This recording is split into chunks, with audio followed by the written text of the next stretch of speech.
মধ্যে এসেছিল প্রত্যেকের রমজান মুবারকের মধ্যে সবটুকু বশিশ করে দেন। যে নবী না আসলে আল্লাহ আজকে কোরআন পেতাম না, যে নবী না আসলে আল্লাহ আজকে ইসলাম পেতাম না, যে নবী না আসলে দুনিয়া আখিরাত কোনো কিছু হতো না। আল্লাহ আজ করে আহমদ মুস্তাফা মুহাম্মদ মুস্তাফা সাল্লাল্লাহু আলাইহি ওয়াসাল্লামের রমজান মুবারকের মধ্যে সবটুকু বশিশ করে দেন।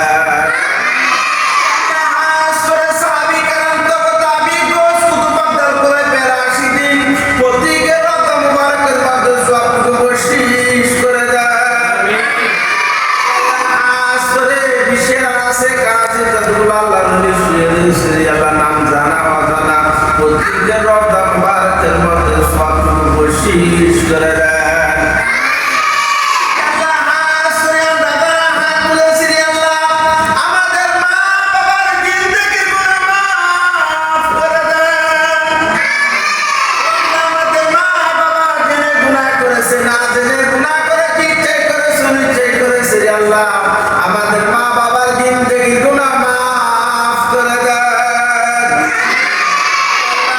আমাদের মা বাবা অনেকের আল্লাহ ওই কবরস্থানের মধ্যে শুয়ে রয়েছে রে আল্লাহ, জানে না ওই কবরস্থানের কি অবস্থা রে আল্লাহ। আজ করে আল্লাহ কোরআনের সনদ অনুষ্ঠানের উসিলাই ওই মা বাবার অন্ধকার কবর কি আল্লাহ জান্নাতের সাথে সম্পর্ক